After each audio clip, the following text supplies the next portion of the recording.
सदगुरु होए दयाल ता श्रद्धा पूरी है। पूरी श्रद्धा है तो सदगुरु दयाल हो गए।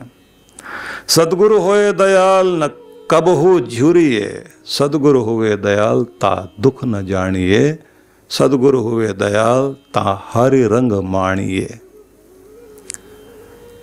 सदगुरु दयाल हो गए कब? जब श्रद्धा जीवन में आए, अब कोई कमी नहीं रही, दुख को दुख नहीं मानता व्यक्ति, हरि के रंग में रंग गया है।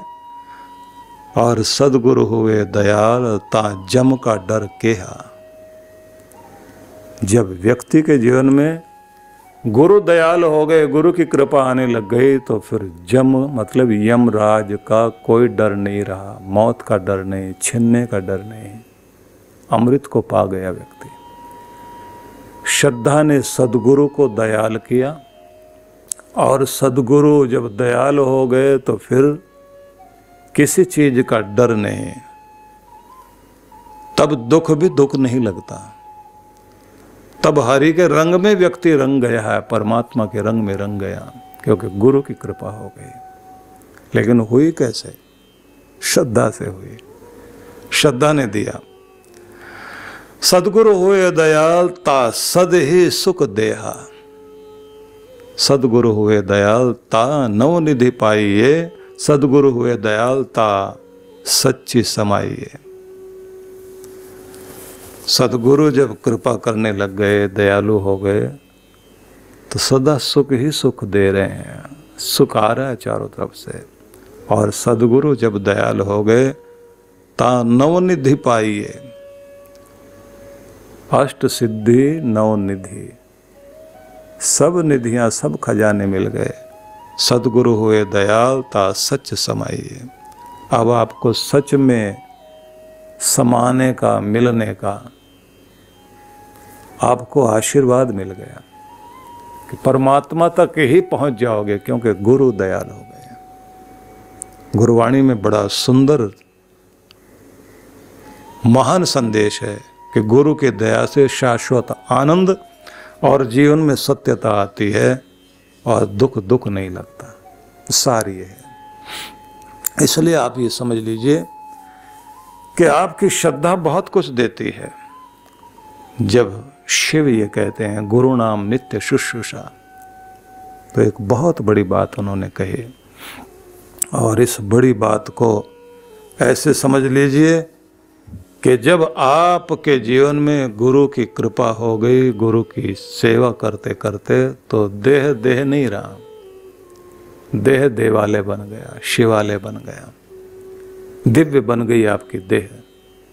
इस दिव्य देह में अंदर ही हर दिन परमात्मा की कृपाओं की अनुभूति होती है। और कमाल तो यह है कि व्यक्ति को संवेदनशील होकर प्रकृति जो सोचे वो मिलना शुरू हो जाता है। भगवान जब ये कहते हैं गीता में कि मेरा वचन है योगक्षेमम वहम्यम, तुझे क्या मिलना चाहिए उसकी जिम्मेदारी मेरी है, तेरी कहाँ रक्षा होनी चाहिए वो सुरक्षा की गारंटी भी मेरी है। मैं हूं तेरे साथ, मिलेगा कम नहीं रहेगा, हाथ में दिखाई नहीं देगा लेकिन काम पूरे होते रहेंगे। ये कमाल है उसका। खजाना आपका दिखाई नहीं देगा लेकिन काम कोई कम नहीं, सारे काम पूरे हो जाएंगे। भरोसा बनाए रखना, उसकी दिव्य ज्योति को अपने हृदय में जागृत कर लीजिए, और हर दिन को उत्सव बनाएं, हर पल को आनंदित होकर भगवान के प्रति धन्यवाद देते हुए जीना शुरू कर दीजिए। मानना कि इस समय आपके ऊपर सदगुरु दयाल हुए हैं, गुरु की कृपा हुई, और मेहर जो भगवान की हो रही है, सदगुरु जो मेहर कर रहे हैं, उसका धन्यवाद करना चाहिए। भगिनी निवेदिता के विषय में कहा जाता है कि जब वो स्वामी विवेकानंद के साथ अमेरिका से चलकर भारत में आ गई। समाधि में बैठती है, सेवा में लगती है, दीन दुखियों की सेवा करती रही। 39 साल की उम्र में जिस दिन स्वामी विवेकानंद ने देह छोड़ी, उस दिन ध्यान में बैठे बैठे इतनी निराश हुई वो, अंदर से निराशा और आंख में आंसू, बेचैनी हो रही थी। और बाद में पता लगा कि सदगुरु विदा कर गए हैं। अब बेचैन बहुत। तो एक चादर उनकी जो है सामने पड़ी हुई, तो वो सोचती है अब यही मैं उठाऊं, इस निशानी के साथ ये ओढ़ूं, अंदर भी मेरे, बाहर भी मेरे, विचारों में भी, मेरे ध्यान में भी मेरे सदगुरु हैं। फिर आवाज गूंजने लगी कि ये वस्तुएं नहीं है, गुरु का व्यक्तित्व और गुरु का विचार और सिद्धांत वो जिंदगी में आना चाहिए। कहते हैं कि जब उनकी चिता जल रही थी तो उससे पहले जब लकड़ियों पर शव रखा गया तो सारे और भी चीजें रखते जा रहे थे, तो वो चादर उनकी जो अलग रखी थी वो उड़ाई गई और अचानक तेज हवा आई और वो उड़ के निवेदिता के शरीर पर ऐसे जैसे फैल गई हो। प्रकृति भेज रही है, तूने ये मांगा था। अब वो कहती है कि तुम मुझे ये नहीं दो, गुरु का व्यक्तित्व दो, जो आदेश दे गए हैं वो पूरा करो। मैं विदेश से आई हुई महिला पूरी जिंदगी बिता दी उसने गरीबों के बीच, दरिद्र लोगों के बीच, वंचित लोगों के बीच सेवा करते करते। प्रकृति सब कुछ देती है, आप मांगो, मांगने से पहले आपके हृदय के अंदर से उठती हुई आवाज आपको समझ में बाद में आए, लेकिन पूरे ब्रह्मांड में फैल जाती है और पूरी प्रकृति और प्रकृति में जो देव शक्तियां, सब चीजें आपकी तरफ आनी शुरू हो जाती हैं। उसने कह दिया कि बस चादर नहीं, जीवन की चादर ही उसके रंग में रंग जाए, उन जैसे हो। इसलिए आपकी श्रद्धा बहुत कुछ देती है। उस श्रद्धा को जगाइए अपने अंदर। आश्चर्यजनक बात यह है कि मनुष्य का दोष यही है कि जैसा वो जानता है वैसा मानता नहीं, और जैसा मानता है वैसा जानता नहीं। सभी लोग जानते हैं शरीर नाशवान है, वस्तुएं नाशवान हैं, सभी लोग जानते हैं कि सारी चीजें यहीं छूट जाएगी, लेकिन फिर भी मानने को तैयार नहीं। बाबा जी तक जोड़े जा रहे हैं। कुछ छोटी सी चीज भी गुम हो जाए तो सबसे ज्यादा दुख उनको। इसका मतलब ये नहीं कि चीजों की व्यवस्था ना करें, प्रबंधन ना करें। अगर आप संसार में तो संसार के ढंग से चलना पड़ेगा,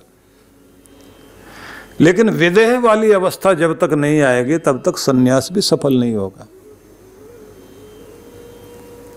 कि महल में आग लगी है और इनके ध्यान में कमी नहीं, क्योंकि वो जानते हैं कि जो जो मेरे पास अधिकारी हैं सब जिम्मेदार हैं, जो कुछ सबको करना चाहिए वो सब अपना कर्तव्य पूरा कर रहे हैं, और मैं भगवान के ध्यान में बैठा हूँ तो पूरी तरह समर्पित होकर प्रभु के ध्यान में हूँ और निश्चिंत होकर उसी तरह से सुख के क्षणों में भी और दुख के क्षणों में भी उसी तरह संतुलित और वैसे ध्यान में बैठे हैं। लेकिन आग लगने की खबर सुन के बराबर में बैठे हुए बाबा जी एक साधु सन्यासी थे, वो उठ के भाग गए। जिस तरफ आग लगी है उधर ही वो अतिथि निवास है जिसमें मैं ठहरा था, उसी में मेरा कमंडल, उसी में मेरा कौपीन, उसी में मेरी चादर रखी है। वो जल गई तो मेरा क्या होगा? मेरे पास तो इतनी चीज़ है, राजा के पास तो 1000 चीज़ें हैं।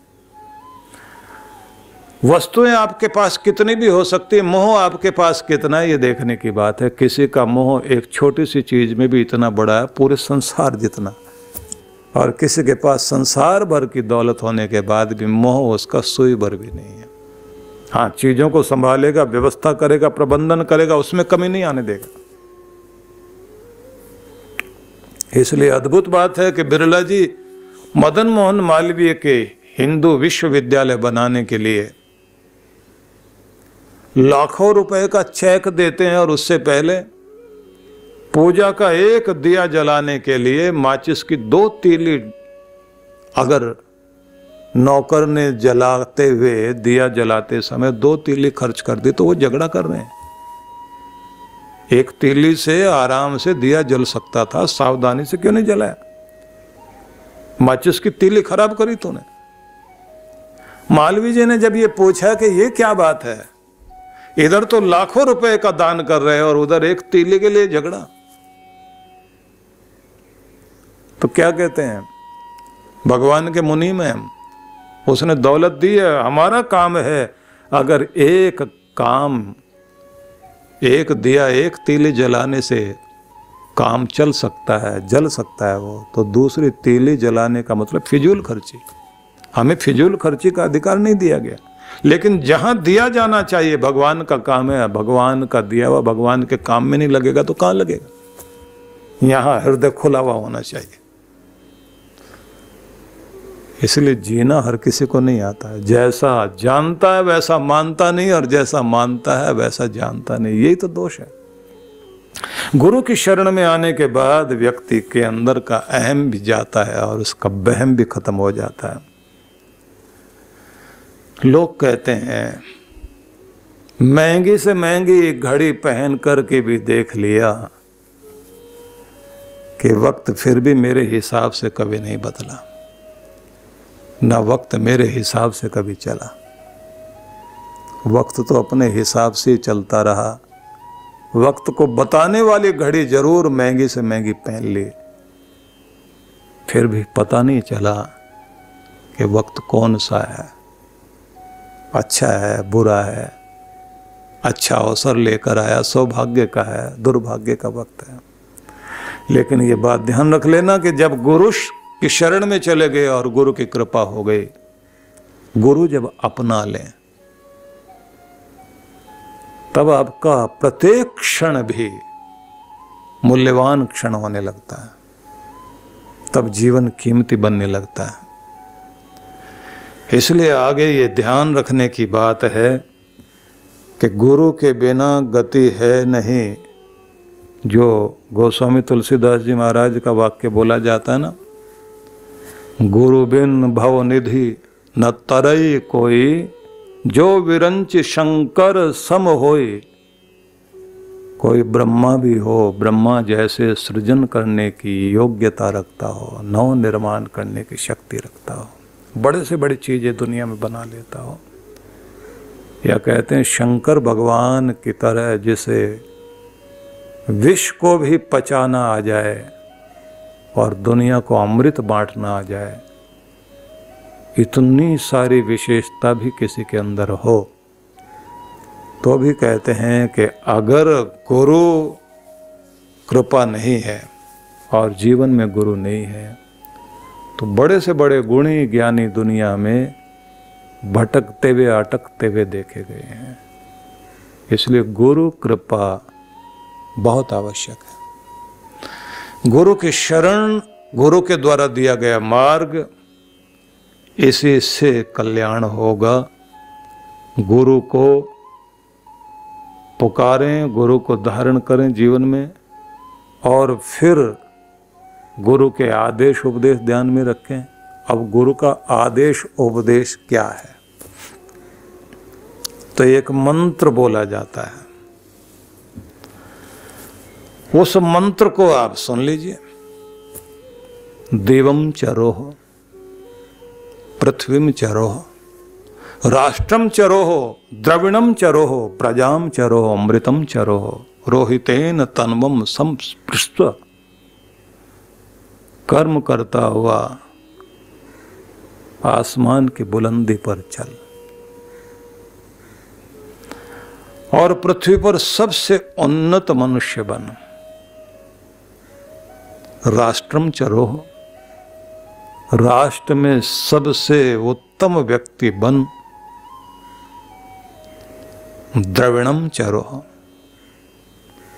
धन दौलत में सबसे उन्नत व्यक्ति तू बने, ऐसी कामना कर। प्रजाम चरोह, और प्रजा में, समाज में सबसे उन्नत, श्रेष्ठ और आदर्श व्यक्तित्व तुम्हारा हो। और फिर कहा रोहितेन तन्वम समस्पृशस्व, तुम अमृत आनंद में इतना आगे बढ़ो, स्वयं को पा सको और सूर्य में भी जो रोशनी देता है भगवान, ज्योतियों के ज्योति परमात्मा को प्राप्त कर सको। ये गुरु का आदेश कि ये तुम करो, ये वैदिक मंत्र है। तो बदला ना अपने आप को, जो थे वही रहे। अगर अपने आप में कोई चेंज नहीं लाए, बदला ना अपने आप को, जो थे वही रहे। मिलते रहे सभी से मगर अजनबी रहे। इतना मिलने के बाद भी अजनबी बन गए हो और पूरी जिंदगी में स्वयं को बदल नहीं पाए। जैसे पहले थे वैसे आज हैं, वैसे आगे। पहले भी दुखी, पहले भी चिंतित, आज भी डरे हुए, तो कल क्या होगा? कल भी फिर वही रूप रहेगा। इसलिए क्या करना? गुरु की शरण और गुरु के द्वारा दिया गया मार्ग, उसको अपनाना शुरू कीजिए। मेरे भाग्य ने मुझे कुछ दिया हो या फिर सताया हो, तेरी कृपा के सहारे सदैव मैं सुरक्षित रहा हूं। आंधी तूफानों में भी मेरे जीवन की नौका आगे बढ़ती रही, किनारे लगता रहा हूं, संभलता रहा हूं, मुस्कुराता रहा हूं, आगे बढ़ता रहा हूं। मुझ में कुछ भी बल, शक्ति, विद्या, ज्ञान, सामर्थ्य नहीं। तेरा हूं, तेरा नाम का सहारा लिया है। तेरी दया और तेरी कृपा के सहारे ही इस संसार में सफल होना चाहता हूं। प्यारे ईश्वर, अपनी कृपा का हाथ सदा हमारे सिर पर रखना। जो भी फर्ज, जो कर्तव्य, जो उत्तरदायित्व इस दुनिया के लिए हैं, उन्हें भी पूरा करें। स्वयं के प्रति जो उत्तरदायित्व है वो भी पूरा हो। आपकी और भी पूर्ण गति से चल सकें, आप तक पहुंच सकें, ये लक्ष्य भी पूरा हो। आशीष दीजिए प्रभु, कृपा हो। इस प्रार्थना को स्वीकार करना। ओम शांति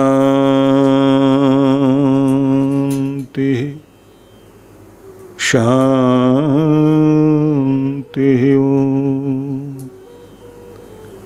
भूमि की ओर देखते हुए धीरे धीरे अपनी आंखें खोलें और प्रेम पूर्वक बैठें। कान से सुने, हृदय से सुने, लेकिन श्रद्धा से सुने। श्रद्धा से जब सुना जाता है तो हृदय तक पहुंचता है, आत्मा तक प्रभाव डालता है। मस्तिष्क से जब हम सुनते हैं तो तर्क वितर्क करते हैं। श्रद्धा के साथ जब सुना जाता है तब जो वचन कहे जाते हैं वो अमृत वचन लगते हैं। मस्तिष्क से जब सुना जाता है तो ऐसा लगता है जैसे सूचनाएं ग्रहण कर रहे हैं।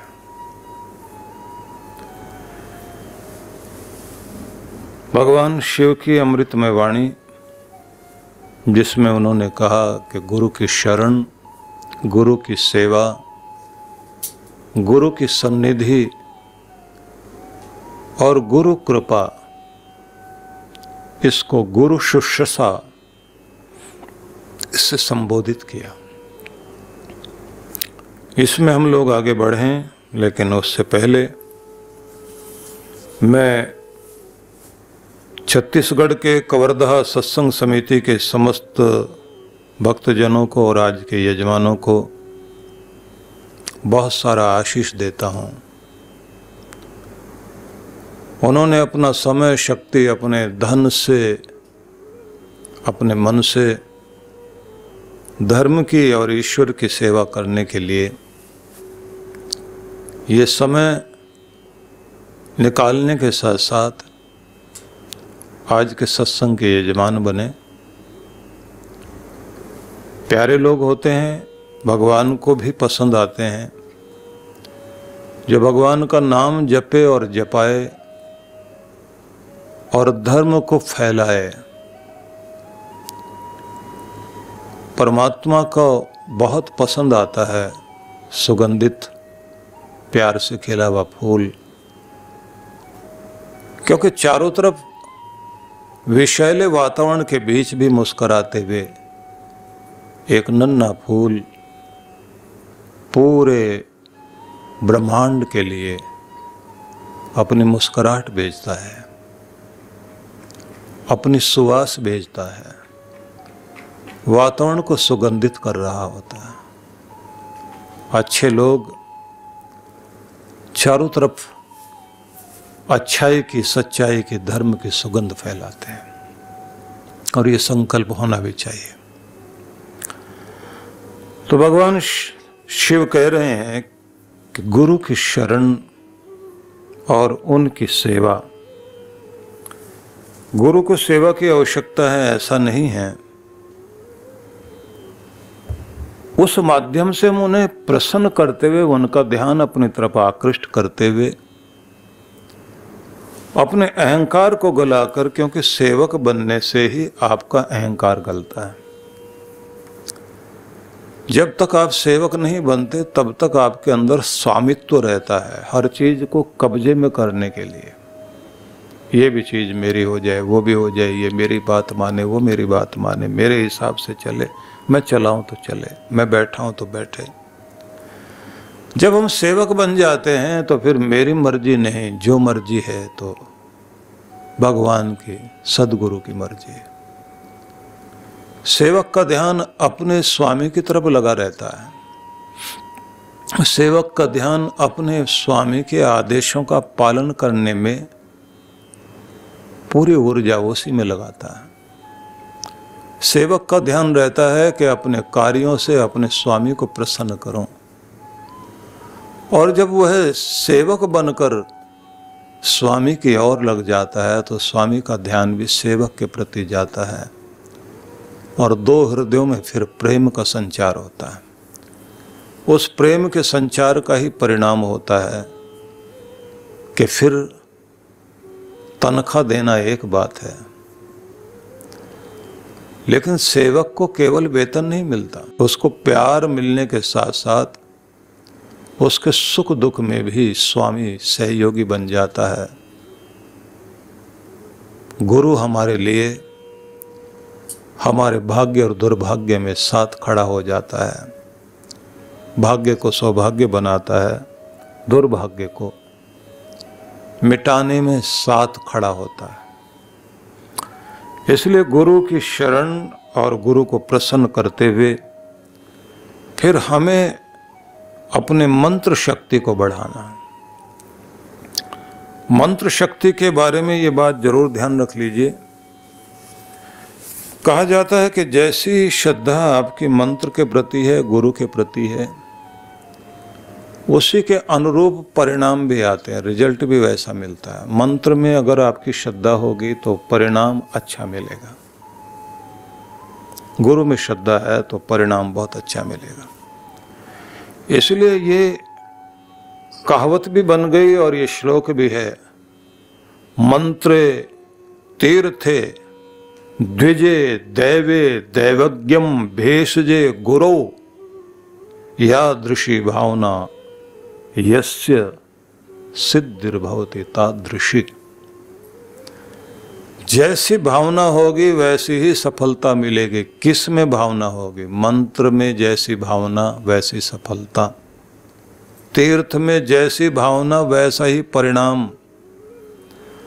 अपने द्विज से जिनकी संगति में आप बैठते हैं, भाग्य में और इष्ट देव में, दवाई में, गुरु में, जैसी भावना बना लोगे बस वैसे ही परिणाम सामने आएंगे। तो जब आपके पास मंत्र शक्ति है तो मंत्र शक्ति को साधारण मत मान लेना। मंत्र शक्ति साधारण नहीं है, अद्भुत है। इसलिए कहा जाता है कि मंत्र क्या है? मननम विश्व विज्ञान त्राणम संसार बंधनात् यत् करोति संसिद्धो मंत्र इति उच्यते। मनन करके जिसके साथ विश्व का विज्ञान प्राप्त होता है और वह हमें त्राण देता है, सुरक्षा देता है, संसार के बंधनों से छुड़ाता है और जो हमें सब प्रकार से सफल बनाने में सहयोगी बनता है, उसी का नाम मंत्र है। और मंत्र को श्वास के साथ जपने से, प्राणों में जोड़ देने से मंत्र अजपा जाप बनता है। मंत्र जब अजपा जाप बनता है तब फिर वो अद्भुत शक्ति बन जाता है। और मंत्र शक्ति जिसके पास में है तो समझ लेना कि वह एक सिद्ध व्यक्ति होता जाता है। जितना सिद्ध मंत्र को करोगे उतने उतने पावरफुल होते चले जाओगे, तन से, मन से, प्राण से, चित्त से, बुद्धि से, आत्मा से। और चारों तरफ आपके एक अद्भुत ऑरा क्रिएट होने लगता है, एक अच्छा ऑरा बन जाता है। प्रभा मंडल आपका बहुत अद्भुत बन जाता है। देव प्रसन्न होने लग जाते हैं, इष्ट देव की कृपा आपके ऊपर होने लग जाती है। तो इष्ट देव के प्रति गहन श्रद्धा और गुरु के प्रति गहरी श्रद्धा, मंत्र के प्रति गहन श्रद्धा। तो इष्ट देव के प्रति जब आपके मन में श्रद्धा होती है तो फिर आपको मूर्ति से अमूर्त के प्रकाश वाले रूप के भी दर्शन होने लगते हैं। और फिर वह प्रकाश मंदिर से आपके हृदय में आता हुआ और हृदय में लेकर जब आप कहीं जाते हैं तो मंदिर तो वहीं रह गया और आप जहाँ जा रहे हैं मंदिर से तो दूरी हो गई, लेकिन भगवान से दूरी नहीं होती, क्योंकि हृदय में परमात्मा का वास महसूस होता, कोई शक्ति मेरे साथ साथ चलती है और मैं कहीं भी अकेला नहीं हूं। इसलिए कहा गया है कि अगर तुम शिव रहस्य में कहा गया ना, तारकम ब्रह्म परमम शिवम इत्यक्षर द्वयम नए तस्माद परम किंचित तारकम ब्रह्म सर्वथा। दो अक्षर ही तो हैं। शिव पर अगर श्रद्धा है इन दो अक्षरों में तो समझो कि इससे बढ़कर तारक कुछ और नहीं है। पर ब्रह्म का यही तो नाम है, इससे बढ़कर कोई और नाम है भी नहीं। कल्याण करने वाले शिव, तुम्हारा भला करने वाले, कभी तुम्हारा बुरा नहीं होने देंगे। तुम उन पर श्रद्धा रखकर नाम जपो तो कल्याण ही कल्याण है। तो श्रद्धा रहे अपने इष्ट पर। एक कंथ, एक पंथ, एक संत, एक ग्रंथ आपकी जिंदगी से जुड़ गया तो ये बात ध्यान रख लीजिए, एक के हो जाइए, एक हो जाइए और एकांतवास करते हुए एक में एकता स्थापित करते हुए अपना कल्याण करना चाहिए। प्रत्येक व्यक्ति अगर गहन श्रद्धा वाला हो जाए तो चमत्कार होने में देर नहीं लगती। मजे की बात यह है कि कुछ लोग वैसे होते हैं जैसे पानी में कोई भी चीज धुल दी जाए तो स्वच्छ हो जाती है, लेकिन मछली पानी में रहती है और बाहर निकालें पानी से तो बदबू आती है, उसमें पानी में रहकर भी बदबू है। तो कुछ लोग गुरु के निकट रहकर भी उनके अंदर दुर्गंध बनी रहती है, क्योंकि उन्होंने अपने आप को शुद्ध होने ही नहीं दिया। और जब तक आप अपने आप को शुद्ध नहीं करेंगे तब तक कल्याण होगा नहीं। इसलिए शिव जी ने आगे जाकर के पवित्रता की बात कही। आगे उन्होंने कहा कि गुरु की शरण ले लो, बड़ों का सम्मान करो, लेकिन पवित्रता बनाए रखना। तो उस पर भी विचार करेंगे। लेकिन जिस तत्व से हम लोग आगे बढ़ रहे थे कि तुमने हर दिन अपने आप को ऊंचा उठाना है और उन्नति करनी है, संसार में भी और परलोक में भी। लोक परलोक दोनों ही तुम्हारा सुधर जाए, इस पर तुम्हारी चेष्टा पूर्ण रूप से लगी रहनी चाहिए। तो उसके लिए उपदेश वेदों का है, दिवम चरो, तुम ऊपर उठो, कर्म करते हुए आसमान की बुलंदियों तक पहुंच जाओ। तुम्हारा कर्म तुम्हें इतना ऊंचा उठाए कि आज चर्चा हो रही है कि यह आदमी कितनी ऊंचाई तक गया। महान पुरुषों ने इसी तरह के संदेश दिए हैं। स्वामी विरजानंद से स्वामी दयानंद विदाई ले रहे हैं तो अपने गुरु से, गुरु प्रज्ञा चक्षु हैं, आंख नहीं है उनकी, मथुरा में रहते थे। तो मथुरा से विदाई लेते हुए गुरु से जब जाने लगे तो क्या कहा उन्होंने कि तुम्हारी कीर्ति मेरे कानों में पहले पड़े तब तुम मिलने के लिए आना। क्योंकि पूछा था शिष्य ने कि मैं जा रहा हूं लेकिन जल्दी आना चाहता हूं, मिलने की इच्छा होगी। उन्होंने कह दिया कि आना, लेकिन कीर्ति तुम्हारी मेरे कानों तक पहले पहुंचे, तुम बाद में पहुंचना। और एक समय आया, पूरे भारत में सब जगह अपने संदेशों को देते हुए वो जिस समय मेरठ में पहुंचे तो गुरु का संदेश मिला कि तुम्हारी कीर्ति मेरे कानों तक पहुंच रही है, अब मिलने की इच्छा है तो मिलने के लिए आओ। गुरु भी तड़प रहा है। आप समझिए कि गुरु का प्रेम कोई साधारण नहीं होता, लेकिन गुरु की कोशिश होती है कि शिष्य का कीर्ति वाला शरीर बढ़ना चाहिए, लेकिन अहंकार का जीवन में कहीं भी किसी भी रूप में विकास नहीं होना चाहिए। अहंकार घटता रहे, विनम्रता बढ़ती रहे, कीर्ति आसमान तक पहुंच जाए, आवश्यक है।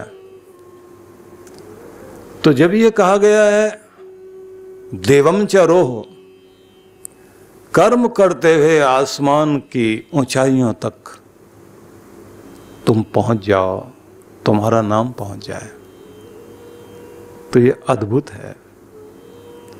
और जब तक आप लक्ष्य नहीं बनाओगे, जब तक आप अपने मन में इस बात को ध्यान में नहीं रखोगे कि क्या मेरा कर्म, मेरे कर्म से सुगंध भी आ रही या नहीं। फूल तो खिला है लेकिन सुगंध नहीं आए।